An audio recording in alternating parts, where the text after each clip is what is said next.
नमस्कार, times of Swaraj में आप सबों का स्वागत है। मैं हूं संतोष सिंह और आज हम टाइम्स ऑफ स्वराज में चर्चा कर रहे हैं कि देखिए ये पाठक है और दूसरा नीतीश कुमार है, एक नीम और दूसरा करेला। शायद इस बात की समझ हमारे बिहार के राज्यपाल को नहीं हो रहा है। वो सोचते हैं कि मुस्कुरा के नीतीश कुमार से मिल लिए तो सब ऑल इज वेल है, कह दिए पाठक को विदा कर दिए तो उन्होंने विदा कर दिया। उनको इसी नहीं कहा जाता कि पेट में दांत है। नीतीश कुमार अपने राजनीतिक जीवन में दुश्मनों को जिस तरीके से ठिकाने लगाया है, ये राज्यपाल महोदय कैसे सोच रहे हैं कि सार्वजनिक मंच पर जिस तरीके से के पाठक को लेकर मुख्यमंत्री की आलोचना की है और उसको वो छोड़ दे इसी तरीके से।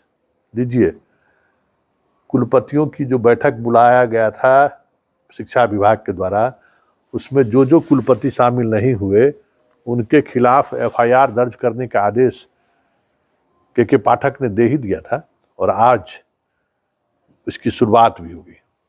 मिथिला यूनिवर्सिटी के वाइस चांसलर, रजिस्ट्रार और परीक्षा नियंत्रक तीनों पर दरभंगा के जिला शिक्षा पदाधिकारी के आवेदन के आधार पर एफआईआर दर्ज हुआ है और एफआईआर का मजमून यही है: वित्तीय अनियमितता, परीक्षा व्यवस्था में सुधार नहीं, सरकार के निर्देशों का अनुपालन नहीं, कई तरह के गंभीर आरोप लगे हैं और उस आरोप के आधार पर एफआईआर दर्ज हुआ है।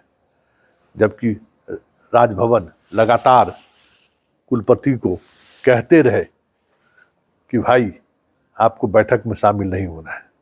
हालांकि दरभंगा एसपी ने कहा है कि इस पूरे मामले की त्वरित जांच होगी और एफआईआर दर्ज होने की जो अगली कार्रवाई होती है वो कार्रवाई भी जल्द सुनिश्चित की जाएगी। मतलब के पाठक को लेकर जो संदेश मुख्यमंत्री ने प्रदेश के सभी अधिकारियों को भेजा है, वो संदेश यही है कि पाठक रॉन्ग हो या राइट हो, पाठक के साथ खड़े रहना है।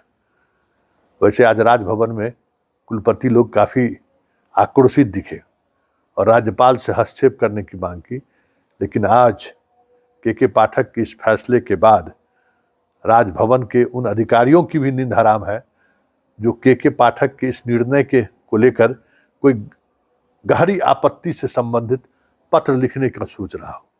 कोई अधिकारी वहाँ जो भी आईएएस अधिकारी हैं प्रिंसिपल सेक्रेटरी के रूप में, चुंगथू साहब, वो भी घबरा रहे हैं कि अब इस लड़ाई में मेरा भी कहीं न बलि का बकरा बन जाए।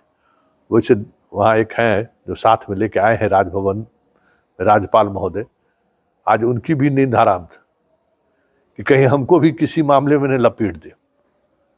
जी, कौन है सो समझ ही सकते हैं आप। वैसे इस कार्रवाई के बाद राजभवन और सरकार एक बार फिर से आमने सामने है और यूं कहें कि मुख्यमंत्री उस पूरी कार्रवाई पर जिस तरीके से चुप्पी साधे हुए हैं, लगता तो ऐसा ही है कि पाठक के पीठ पर हाथ रखकर राजभवन और राज्यपाल को हैसियत बताने की कोशिश तो मुख्यमंत्री के द्वारा नहीं हो रहा है। ये सवाल हर किसी के जुबान पर है।